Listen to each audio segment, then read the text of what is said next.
All right, this picture kind of intrigues me a little bit here. I love the simplicity of it. I love where it's going. I'm not 100% sure if I'm seeing any color here or you already did it to black and white. Let me hit a reset and see where it was. Oh, looks like it. Again, this one may make a good black and white. So tell me what you were trying to accomplish here. I feel the solitude of the boat, but how's this working for you? What have you been thinking about this? What I did is I cropped off the top of that, the high bright and the piece of land by itself. Uh-huh. So all I ended up with was that where your cursor is now. Uh-huh. I cropped down. And the brightness on the top, I'm looking more at the brightness on the top. It seems right. I like the whole elevation, like reaching for the sky. I'm not sure if it's a little too hot or there's no detail up here, and it's that was very hot. Yeah. No, I see you brought it down somewhat because there was just little specular highlights here, yeah. This is I think one where we're in a kind of a personal range here. This monochrome holds the possibility of probably just going into a nice black and white. That's where it was heading. I see the brightness up in the top, and I see this rock. I don't know. I want to say it needs more contrast.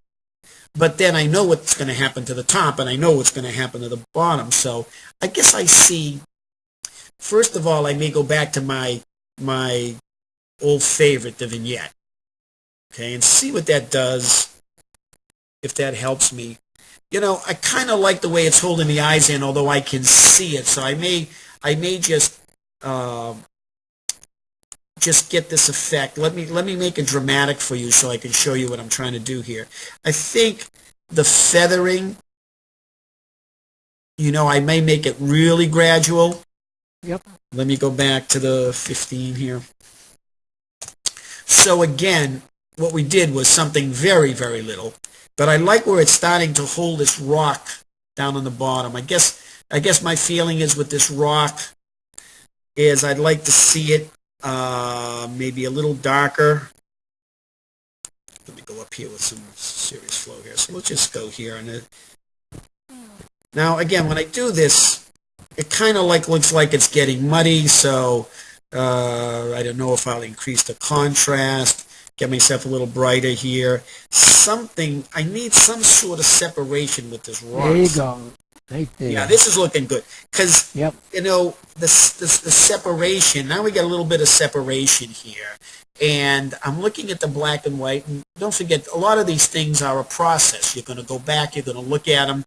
And I think what I might do here is I just might try increasing the overall contrast. And if I tried that, when I increase the overall contrast, now I may be losing the highlights here, but I could try bringing the highlights back in a little bit. You know, let me lower this contrast here and get the brightness just a little more so you can see what we just did here. So everything, you know, even as dark as we've made those highlights, it's still moving up. You know, it's still moving up. And now I see this wonderful line implied here. You know, this line. So it's, again, I almost feel like something over here, and I'm going to just be a little gross here, but I just want to, now I think this is very dramatic here, probably more dramatic than I want to make it, so let me see if I can go back. Or just try this again and just get it a little lighter. See that, Paul? I think it's leading. We went to the black and white. I think somewhere I have a history. It's a wonderful tool here. I have a history here.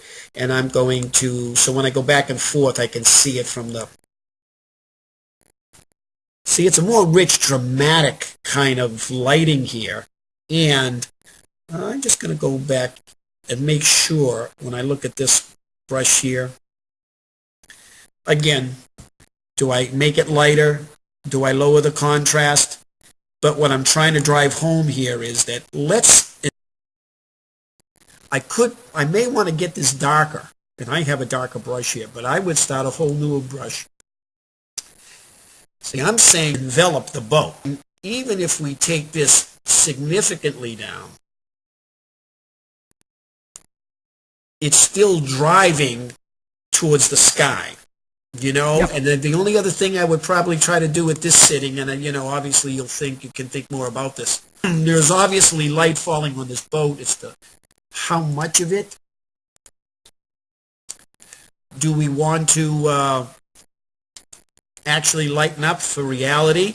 Again, because it needs something. And if you do something like this, some of the times, instead of increasing the contrast, I know if I increase clarity, this is a wonderful thing. It's kind of like it's like an edge contrast, so it looks for the edges. And if I shut this off, if we're looking at the boat here, you can see what we've done to the boat. And if it's a little too bright, again, we can tend to take it down or but maybe increase the contrast here, increase the brightness, see where it goes. But something, and like you say here with the highlights, I think you're on the right track here with the highlights. I don't know how much it needs to be toned down, the highlight, but they certainly could be if you felt as though you wanted to shape it a little bit, or I don't know, it's a nice leading line. But I think if I go back to the original here, you see where we've really drawn attention to this boat. Now when I turn this on and off, but I like what's happening, and the left side shadow that I put up here may be just a little too deep. So again, I could probably go here and try taking it up just a little. You see, now that looks a lot more natural, and maybe when we do this, we could say a little, but I think you got a lot of things working for you here. And I may now just go back to that vignette, and sometimes you won't know what this is until you get all your tonalities there. But here is the vignette. See that? And so whether we want to make this feather a little more, make it a little darker, feather a little more, just to make it blend. But you see, I think we've got a whole bunch of things going for us, and I'm not sure now that I go back, and this is a process like I've said several times, and I'm looking at this now that I have the maybe overall brightness. I may want to look at this, and let's just whack this clarity up here, and this is, sometimes you have to look at this a little closer. Can you see the subtlety that's happening here? I'm going to show you that clarity back. Just a little edge, and I'm going to go back here with I don't know if it's a brightness or a... now I have to see this. There you go. Now I think we got something. There you go. That's what I was looking for. Okay. So it's just that here's the before, and we have everything going here. Now that I look at this, and again, a good thing to do is walk away and come back, because I'm still seeing this right-hand side and wanting to get it back a little darker again. Because it's getting a nice mood to it. Oh, I'm liking that one. This one is just very exciting. This is very exciting, Paul. I like this. See, again, here's where we're revisiting it. Do these lines need to be straight or not? I don't know. Is there a difference between this and this? This looks like the lines are rolling downhill. This is, I know this is the dynamic of the parallel, but... Yeah, those lines on this, not that one, but the next, click it, yeah, those lines look parallel now with the bottom and the top of the image. Yeah, and it doesn't notice that much in the bottom. We still have the rock. Well, that's up to you to choose.